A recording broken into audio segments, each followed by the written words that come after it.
कल स्टार्ट किया, कल हमने स्टार्ट नहीं किया था ना। आज यहाँ अम्ल, क्षार और लवण पढ़ना है।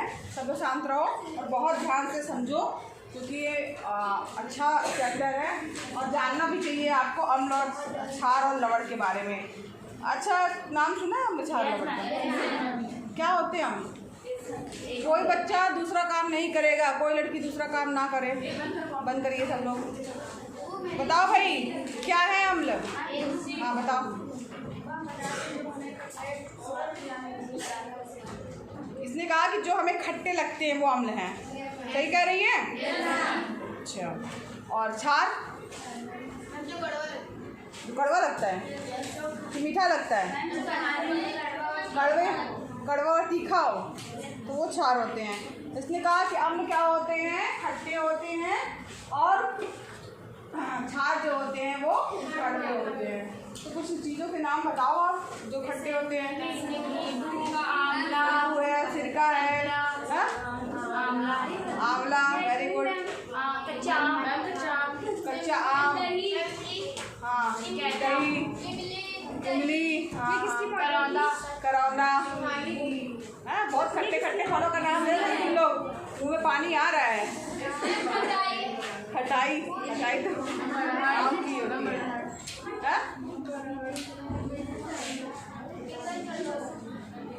अब यहाँ पर देखो, बातचीत नहीं, ये तो हो गई अम्ल की बात, यानी जो खट्टी चीज़ें हैं जो हम अपने दैनिक जीवन में यूज़ करते हैं। तो ये कैसे हो, इनका तासीर कहा जाए, ये अम्लीय तासीर की। Very good. हाँ, और इसके बाद जो है क्षार की अगर हम बात करते हैं तो कुछ क्षारक पदार्थों के नाम बता सकते हो? कड़वा, हरेला, हाँ, मिर्ची, और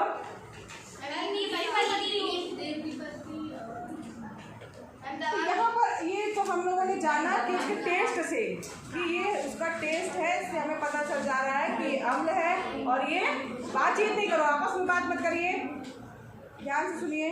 इसको हमने कैसे जाना कि ये खट्टा है और ये, यानी कि हमने इसको टेस्ट किया। बिना टेस्ट किए भी आप बता सकते हो क्या कि ये अम्ल है और ये क्षार है? नहीं, अगर हम कहीं बता सकते हो तो बता सकते हो तो कैसे? तो तुम लोगों ने किसी ने नहीं पूछा कैसे? कैसे बता सकते हैं हम बिना टेस्ट किए कि ये अम्ल होगा या क्षार होगा? हाँ बताओ।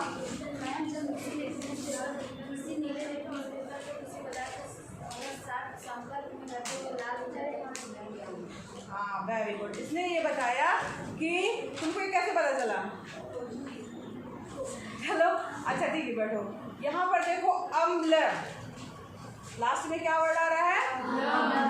ला, है ना? तो यहाँ पर देखो एक पेपर होता है जिसको हम बोलते हैं लिटमस पेपर, जिसको प्राकृतिक सूचक भी बोला जाता है। उसके माध्यम से हम जो है वो पता कर सकते हैं कि कोई चीज़ अम्ल है और कौन सी चीज़ जो है वो क्षार है। कैसे पता करेंगे? आपने लिटमस पेपर लिया, अम्ल, ला से लाल, अगर लाल हो गई चीज़, ठीक है, आपका पेपर लाल हो गया तो वो क्या होगा? अम्ल। अगर पेपर लाल हो गया तो क्या होगा? अम्ल। अम्ल, ला से लाल, बोलो, अम्ल, ला से लाल, अम्ल, ला से लाल, अम्ल, ला से लाल। याद रहेगा? ला है और लाल अगर कर रहे हैं तो क्या होगा? किसको करेगा? लिटमस पेपर को। इसमें लिटमस पेपर जो है हमने ब्लू कलर का लिया, ब्लू कलर के लिटमस पेपर को लाल कर रहा है। अब बात करते हैं क्षारक की। तो जो क्षारक पदार्थ होंगे वो लिटमस पेपर, जिसको हमने लाल कलर का लिटमस पेपर लिया, वो क्या कर देंगे? अपोजिट, यानी नीला। ठीक है, तो यहाँ पर आपको समझ में आ गया कौन सा जो है लाल करेगा। जो लाल कर रहा है तो उसका मतलब है वो नीले कलर के लिटमस को लाल करेगा। ठीक है, और दूसरी चीज़ क्या है कि अगर मान लीजिए कोई नीला कर रहा है तो उसका मतलब वो लाल कलर के लिटमस पेपर को नीला करेगा। तो जो लाल कर रहे हैं वो क्या होंगे? और जो नीला कर रहे हैं वो क्या होंगे? क्षार। समझ में आ रहा है? तो यहाँ पर जो है आप इसको थोड़ा सा एक माइंड सभी बना लीजिए।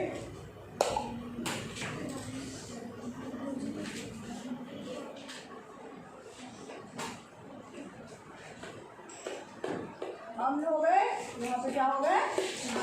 ठीक है, तो अम्ल पहली बात तो हमें पता क्या चला? ये खट्टे होते हैं, जितने भी खट्टे हैं वो क्या होंगे? और जो जितने भी कड़वे हैं वो क्या होंगे?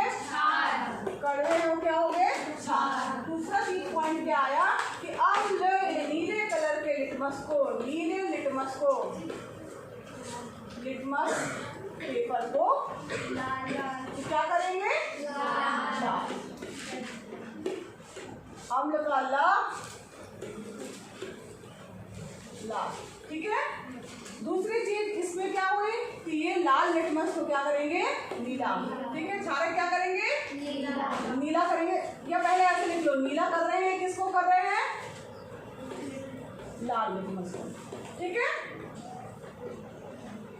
तो ये लाल लिटमस पेपर को नीला करेंगे जितने भी क्षार होंगे।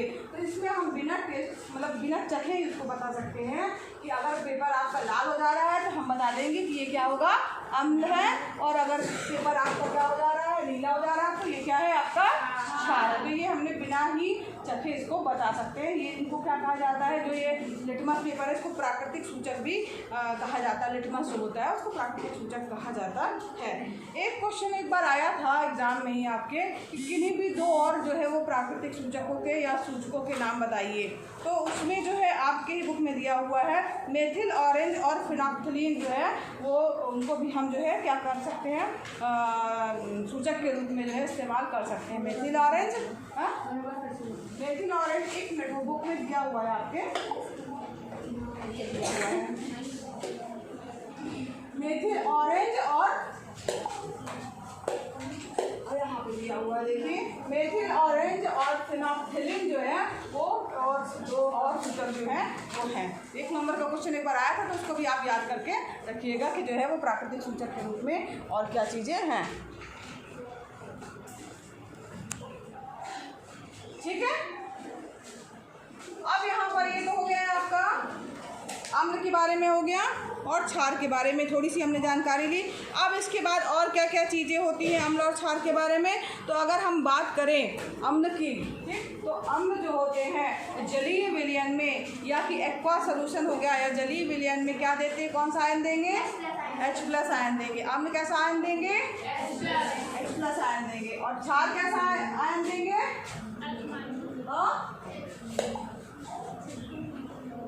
अम्ल जो होते हैं वो जलीय विलयन में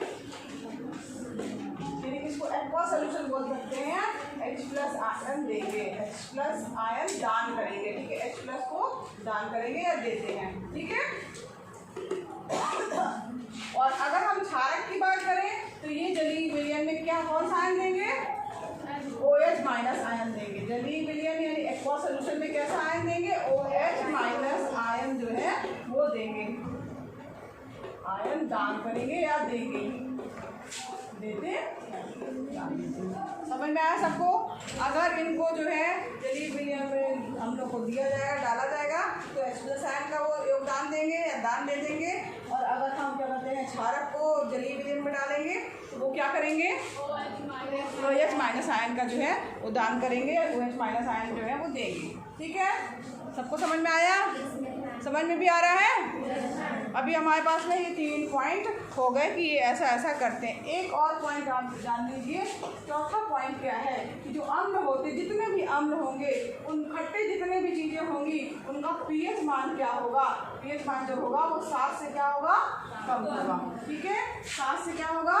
कम। और अगर हम बात करें क्षारक की तो क्षारक का pH मान 7 से ज़्यादा होगा, ठीक है। और यहाँ पर इसका मान जो है वो जो आपकी pH स्केल होती है 14 तक, तो उसमें pH स्केल जो है 14 के बराबर भी हो सकता है या 14 से कम होगा, लेकिन 7 से ज़्यादा होगा। अगर 7 से ज़्यादा है तो वो क्या होंगे? आपके क्षारीय होंगे। समझ में आया सबको? अगर 7 से कम pH मान आ रहा है, इस तरीके से भी आप पता लगा सकते हैं। अगर जो है जो भी चीज़ है अगर उसकी वैल्यू pH वैल्यू जो है 7 से कम आ रही है, इसका मतलब वो किस में आ जाएंगे? अम्ल में आ जाएंगे। और 7 से ज़्यादा है तो क्षार। अच्छा, ये 7 से कम और 7 से ज़्यादा होगा। अगर मान लीजिए 7 है तो, और किसका pH वैल्यू 7 है?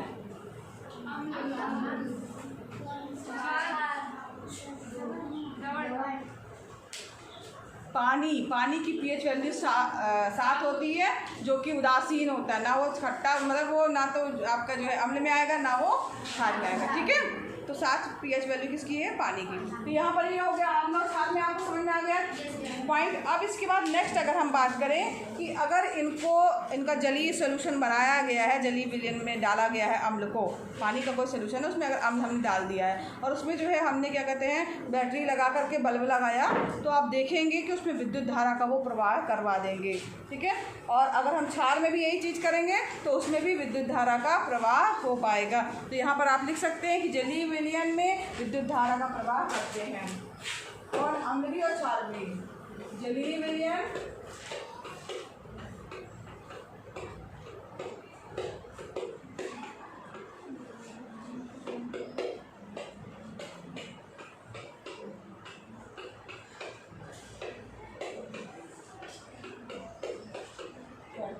और यहाँ पर हो गया आपका 5वां पॉइंट। जो क्षार अगर बात करें तो क्षार भी जो होते हैं या क्षारक भी जो होते हैं उनका भी अगर हम जलीय विलयन बनाएं तो उसमें भी विद्युत धारा का प्रवाह होगा। इसके लिए उसमें एक बैटरी लगा करके छोटा सा क्या कहते हैं वो बल्ब लगाएंगे, तो आप देखेंगे कि उसका कनेक्शन कंप्लीट हो जाएगा और जो है वो बल्ब थोड़ा सा जल जाएगा, तो यानी कि वो विद्युत धारा जो है उसमें प्रवाहित हो रही है, ठीक है। तो यहाँ पर ये दोनों चीज़ें जो है अम्ल और क्षार, ये दोनों चीज़ों में होता है।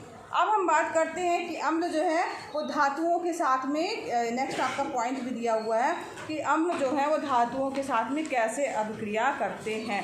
अगर हम अम्ल की बात करें और क्षार कैसे अभिक्रिया करते हैं, तो यहाँ पर अगर हम बात करें कि धातुओं के साथ अभिक्रिया, धातुओं के साथ अभिक्रिया, ठीक है। अगर कोई अम्ल है उसमें कोई धातु, अम्ल मतलब अम्लीय सोल्यूशन है, ठीक है, उसमें अगर कोई धातु डाली जाती है तो यहाँ पर अम्ल लिख सकते हैं आप। और अम्ल में अगर कोई धातु डाली जा रही है, अम्ल प्लस धातु अगर हम कर रहे हैं, तो निश्चित रूप से क्या होगा, लवण बनेगा और हाइड्रोजन गैस मुक्त होगी। लवण बनेगा और जो है वो हाइड्रोजन गैस मुक्त होगी, हाइड्रोजन।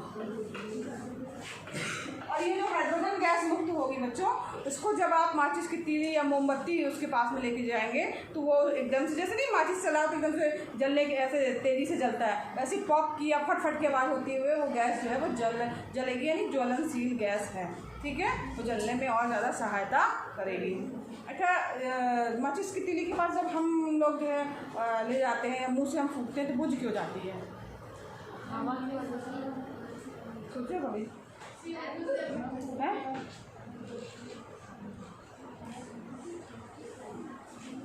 किसी चीज़ को जलने में क्या कौन सी गैस चाहिए, सहायक गैस अगर कहा जाए?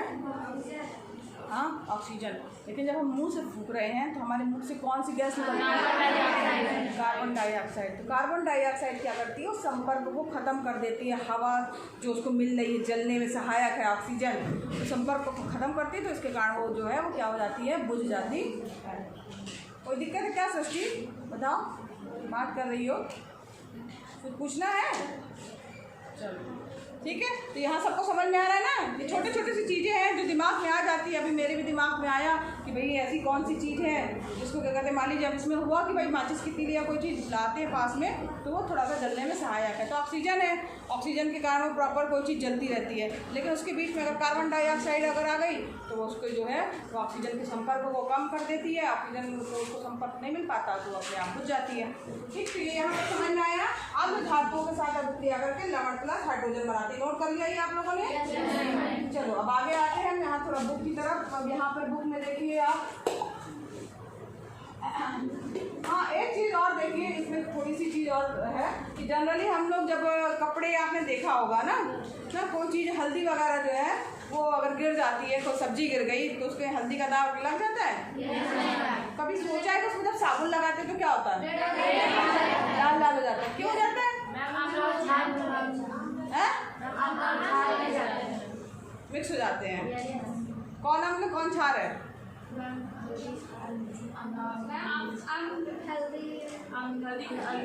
देखो, जो अम्ल क्षार नहीं मिलते हैं, हल्दी भी एक तरीके से कहा जाए सूचक का कार्य करती है। सूचक मतलब ये कि वो कलर चेंज करने का काम करती है। अब उसमें क्या चीज़ हुआ जो कलर चेंज हुआ, उसमें जब हमने साबुन लगाया जो कि आपका कैसा था, क्षारीय था, क्षारीय था, जिसके कारण उसका कलर जो है वो लाल और ब्राउन सा हो जाता है। फिर जब उसको और ज़्यादा धुलो तो फिर उसके बाद में वो धीरे से वापस जो है वो उसका उड़ जाता है। ठीक है, तो ये चीज़ भी ध्यान रखो, वो भी एक तरीके से कहा, हल्दी भी क्या है, एक तरीके की सूचक है। ठीक है, तो यहाँ पर ये बहुत सारी चीज़ें थी। अब हम यहाँ पे आते हैं,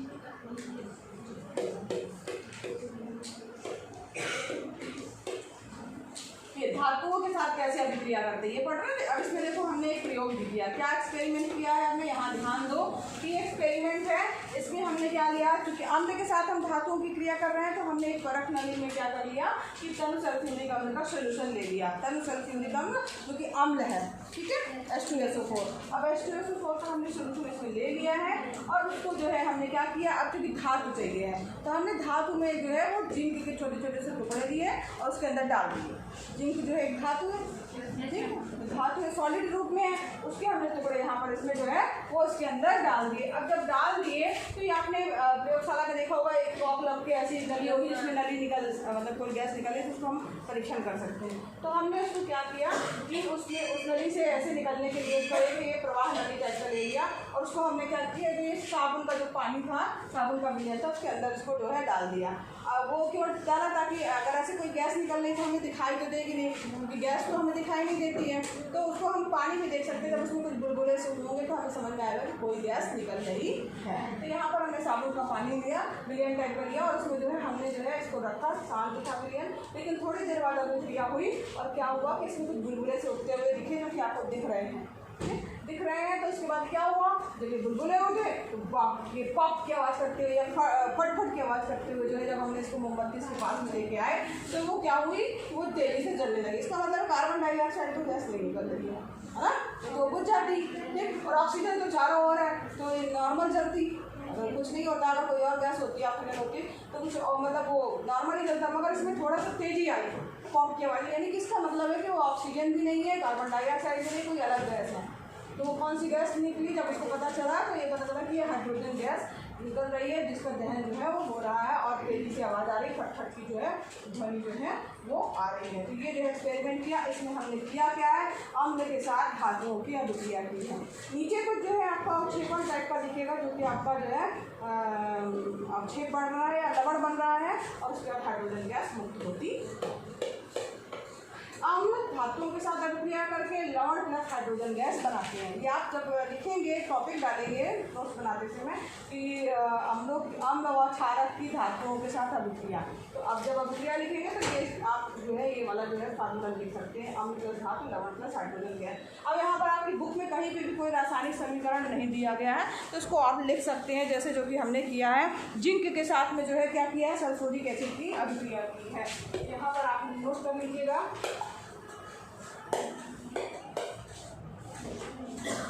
जिंक लिया हमने, ये क्या है, सॉलिड रूप में है ना, समझ में आ रहा है। हमने क्या मिलाया था उसमें, H2SO4 अभिक्रिया की थी, तो यहाँ पर जो है ये जिंक सल्फेट बन जाएगा, ZnSO4 बन जाएगा, समझ में आ रहा सबको, और हाइड्रोजन गैस जो है वो मुक्त हो जाएगी, जो कि आपकी गैस के रूप में होगी। तो ये आपका लवण बन गया जिंक सल्फेट, यहाँ पर आपका जिंक धातु थी, समझ में आ रहा सबको, और ये यहाँ पर ये अम्ल है जो कि क्या है, सल्फ्यूरिक एसिड है।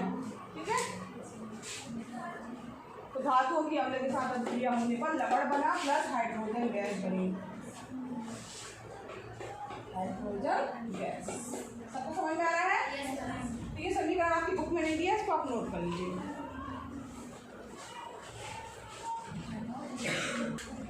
इसके अलावा देखो एक और, अगर हम मैग्नीशियम धातु लेते हैं, ये भी सॉलिड रूप में हो जाएगा और इसको H2SO4 के साथ में अभिक्रिया करते हैं तो क्या होगा, मैग्नीशियम MgSO4 बन जाएगा और प्लस H2 गैस जो है वो निकलेगी। ठीक है, यहाँ पर आप एक मिनट, यहाँ पर आप H2SO4 की जगह आप Cl भी लिख सकते हैं, जैसे मैग्नीशियम धातु हमने ली, हाँ क्यों नहीं ले सकते, Mg प्लस यहाँ पर HCl ले लिया। ठीक है, HCl ले लिया तो अब यहाँ पर क्या बनेगा, MgCl2 बनेगा। ठीक है, अब यहाँ पर हाइड्रोजन गैस निकली, ये बैलेंस नहीं है क्योंकि यहाँ पर Cl2 है, यहाँ पर एक ही Cl है, तो यहाँ पर आगे 2 लगा देंगे तो ये बैलेंस हो जाएगा। ये हाइड्रोजन गैस के रूप में है, जी जरूर लिख दीजिएगा गैस, और ये जो है फटफट की ध्वनि के साथ जो है वो तेजी से जलेगी। तो ये 2-3 एग्जाम्पल आप लिख सकते हैं, क्योंकि आपको बुक नहीं दिए, लेकिन आप लिख लीजिएगा, जब आप नोट्स बनाइएगा तो जरूर इसको मेंशन कीजिएगा। अब यहाँ पर देखो क्षार के साथ अभिक्रिया भी देख लो, नोट करो इसको जल्दी से। अब यहाँ पर ये सब को समझ में आ गया होगा।